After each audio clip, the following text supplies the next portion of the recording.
Hi. Today, I'm going to speak out against being nice.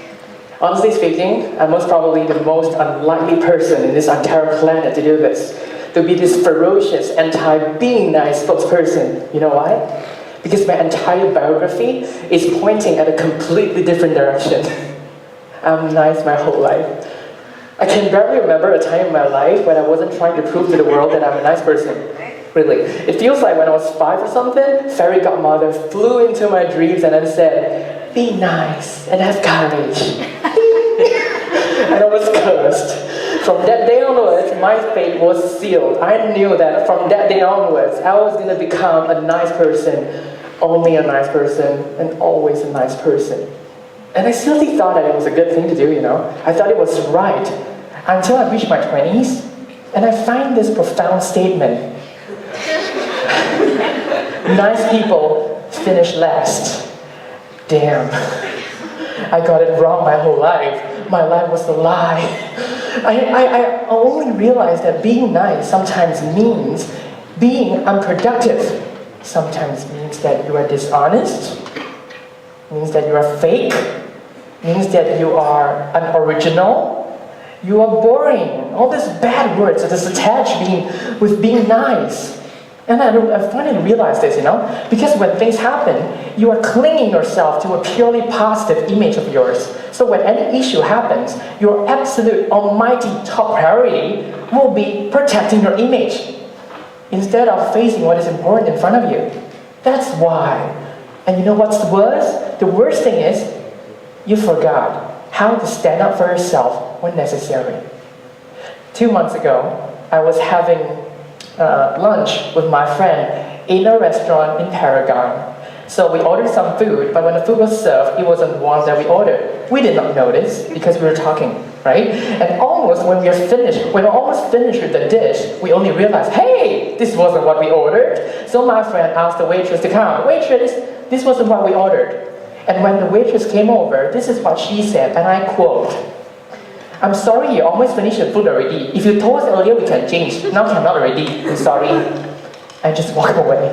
That's it. And my friend was angry, and she said, "Oh, you didn't." I do not appreciate that attitude. I have to write a letter. "Dear Mr. Morganfield." No, she didn't do that. But the manager came. And when the manager came, she complained about the food and complained about the attitude. So it turns out we got ourselves 3 free brownies with ice cream on top for free. So, just like that. Isn't it amazing? Isn't it amazing? The amazing part wasn't the free food. Of course, I don't mind. The amazing part is the spirit, that clarity in her mind about her rights, about what has happened, about what is right to do. She is just bold and assertive. She just spilled it out. And I said, I wish I can be like that as well. I want to be like that. And then a few weeks later, I was having dinner with Alexandrina in one of the hotels in Georgetown. So when I was eating salad, I was enjoying it. And suddenly I found something pointy, something sharp, and something hard in my mouth. And when I take it out, I was shocked. You know what's that? It is a piece of glass inside the salad. I was scared. I almost died. This could have killed me. I'm so scared, and my face turned red. And my heart is beating so fast, and I can't breathe. And the manager came over, and he asked me this question. How dare he ask me this question? He said, "Sir, are you having a good time here?" I said, "This is the moment that I'm going to do this. I'm going to face this." So I turned to him and said, "Yes. I'm having a good time. The salad was great. You're great. I'm great. Everybody's great. The world's great." Damn it. So when he's about to leave, and I said, "I'm sorry, dear Mr. Citadel. Dear there's just one little issue. I was having salad just now, and when I was eating the salad, and I found, but it's okay, I did not get hurt, it's okay. But I found a piece of glass in it, and it's kind of, so what do you think?" What do you think? I'm like, I got free meal that day, but I felt completely defeated. I felt like I was a loser. Why can't I be bold and assertive? Why can't I face this with a stronger voice? Why am I so weak? So I set a path to do this. Okay, 27 years old. This is the thing I'm going to do, okay? This year, I'm going to know how to face difficult conversations. Only this, nothing else. So, I have done that. And then I used a period of time to do extensive research on how to face situations like that. And don't get me wrong, I'm not in the business of learning how to manipulate people, to be tactful. No, this is what I wanted to do. This is what I wanted to do. I wanted to know how to discuss what matters most. And you know what? In our lives, every single one of you will have a conversation like that. There will be something that matters so much, but because you don't know how to do it, you can't move things forward, and you're stuck over there. Everybody has it. So if we have that, how do we move forward from situations like that? I'm not just talking about complaining about food. I'm talking about something broader.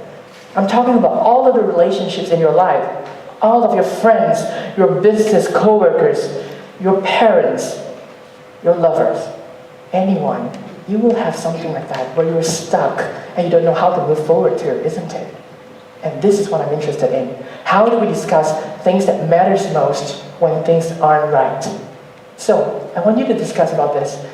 Think about it in your seat. Bring someone into your mind right now, okay? The difficult conversations that you are having with someone, bring them in. Because this is what we're going to do today. We're going to learn how to achieve shared goals with that person while remaining true to yourself, even when the stakes are high. I know this very, very well, that if you are not prepared, you just throw yourself out in that conversation, you're going to get hurt. Things are going to go bad. So we need to know how to achieve a shared goal while remaining true to yourself, even when stakes are high. Okay? So what is your conversation? What is your conversation? What is your difficult conversation? Bring that person in, okay? It may be you need to ask for a raise for your boss because you're working so hard. It may be you trying to end a relationship because the relationship is just bad right now. It may be a lot of things. It may be how to say no to someone in need, right? It may also be how to confront someone from hurting you. Or it may be confessing your feelings towards someone that you love, but you know that's not going to love you back. How do you make conversations like that to happen? So, this part of my speech, I need all of you to have someone in your mind, okay? Think about someone that you need to have these conversations, or things just won't move forward. Can you do that? Are you doing that already? Okay? Great. Let's talk about this. Now, look at this little box in front of me, okay? Now, I'm going to use a little metaphor, right? This box represents the conversation. That conversation that's going to happen with you and that person. Now, in this conversation, there are a lot of things in it. You know, sometimes, if the message is very simple, it's very straightforward, of course you can just say it out, right? It cannot be delivered because it's very, very complicated. A lot of things are inside that so-called simple conversation. So it has nothing to do with your language. It has nothing to do with just your self-esteem or your ability.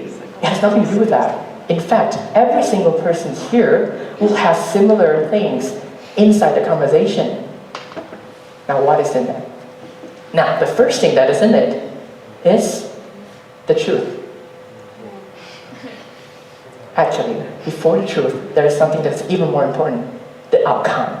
Okay? So every single person will have one outcome inside your mind. Alright? What do you want to get from this person? Do you want money from them? Do you want time from them? Do you want attention from them? Or do you want sex from them? Anything. Think about it. You must have that in your mind, okay? The outcome. Because without the outcome, the conversation is pointless. Alright? So, besides this, and you also have the truth. Okay? What is the truth? What is your story? What is the story that is different from that person, right? The third thing is the intention. Your intention and that person's intention is different. So what is your intention in making that conversation happen? The fourth thing is the blame. You are blaming that person, right? It's you who made me fall into this situation. There is this blame here. And then there's also the very complicated, the feelings, isn't it too? And the last thing is your self-identity. What does this conversation say about you? Look at this. One conversation, you have so many things in it. And you cannot just say it out if you haven't dealt with all these things, right? Okay, are you ready? Let us move this journey, okay? Let us see how do we move one of you at a time and see how do we make this conversation happen. Is that all right? Okay, cool? Let's start, okay? So, when you're going to start, the first thing you're going to remove is this one, the truth. All right, it's very simple. Everybody notices different things, isn't it? We see different things. And the stuff that we receive, the information that we are assessed with, these are different from the person that you're dealing with. They may be noticing different things. And even worse, your interpretation of whatever information that you receive is also different, because the way we interpret things are based on our past. Your past and his past is different. So the truth is a dispute. Whatever information that you have access to is different from that person. This is a fact. But often when we go into this conversation, we don't care about that. We are always certain. I knew this is what has happened. You don't know what's happened. I know everything. This is a big dispute. So whenever you are going to face this kind of conversation, you need to know that certainty is not something you have. You don't have certainty here, okay? Now, how do you do this? You move from certainty to curiosity. You move from certainty to curiosity. I need you all to have a feeling of curious with what's on that person's mind. What is he thinking? What is his story? What is he noticing that I'm not yet? So ask about those things. Figure out what has happened from his point of view. It's like an information research, right? So when you finally move from certainty to curiosity, ta-da, you can remove this truth dispute out of your conversation. Throw it away. So one thing less from your conversation box. All right? Now, the second thing, the intention, isn't it? Your intention and his intention is different. And always we get upset because we feel like that person's intention must be bad, right? We assume the worst, always. For example, if your girlfriend is having dinner with her ex, what is your thinking? What is your intention, right? Your intention may be getting back with him. But she may be just having a dinner, right?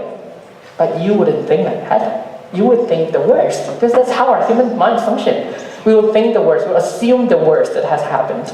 So when that happens, we need to also realize one thing. We are always, we have double standards, okay? Let's say, if he is busy and tied up and tired, and he told you to cancel off the appointment today, you will think that he is irresponsible, is not considerate, doesn't take care of your feelings.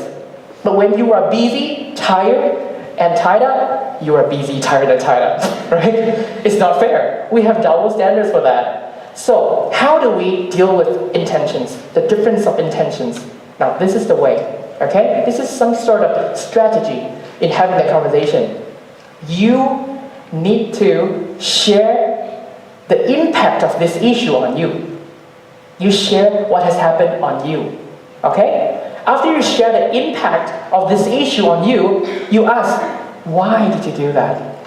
Why? You inquire about that person's intention. Why? So 2 steps. First, you tell this person the impact of this issue on you, and then you ask, why?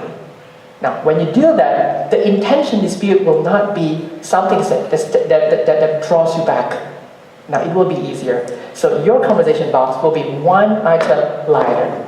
All right? Now, the third thing, I like this being blame, because it's like a... right? So, third thing is blame, okay? You blame that person. Honestly speaking, you blame that person for whatever has happened, isn't it? You know what? We have blamed so many people in our lives, right? We blame so many people. But often, the reasons for our blaming, just this for. First, you blame them for being selfish, isn't it? Selfish. You only think about yourself, never thought about me. The second thing is you always blame that person for being irrational. Are you even thinking? Do you know what is happening right now? Right? You blame them for being crazy. And the third thing is to blame them for being, let me think, controlling, isn't it? You're ruining my life. You never even give me freedom to do this. You blame them for being controlling. And the last thing, you blame them for being stupid. Can't even see this. Come on. Are you stupid, naive, ignorant? You blame them for these 4 things. So whoever that's in your mind right now, figure out what are you blaming them for, isn't it? So how do we move this, okay? Now it's quite simple. You understand the situation, okay?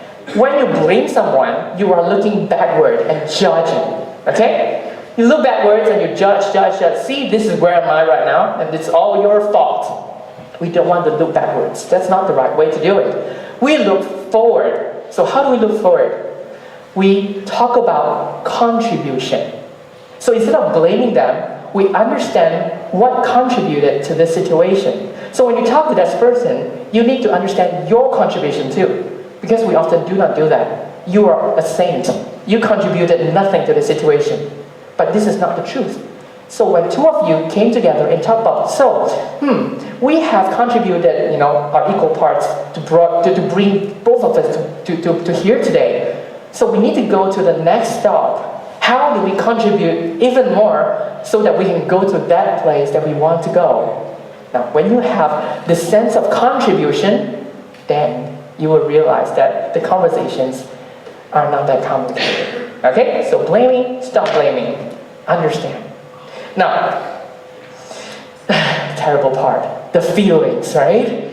The feelings are very complicated. And in fact, feelings are the heart of a difficult conversation. This is the part that is killing you. This is the part that is making you stuck. So how do we do that? You need to understand 2 ways that we are now dealing with this situation. First is we vent it all out. Do you know how this made me happen? I feel so sad, and you cry, you're angry, and you vent all out. And another side of it is you do not say anything. Right? You do not say anything. You hide all your feelings inside. Can you hide feelings? You cannot. You cannot hide feelings. Unexpressed feelings will leak out into your conversation. Have you realized that? It will burst into your conversation. And sometimes it will make you, lose your self-esteem. And also, it makes it difficult to listen to what that person is talking about. How do we do that? And there's another thing also. We often chunk all of our feelings under one simple label. This is how we're feeling right now. So, I'm angry. I'm very angry. But what you didn't know is, once you track down your emotional footprint, you would realize that it's not just angry. You're not just angry. You're also jealous. Behind the jealous is sadness. Behind the sadness is a sense of unworthy. And behind the sense of unworthy, it's a loneliness. Behind loneliness is you're hungry.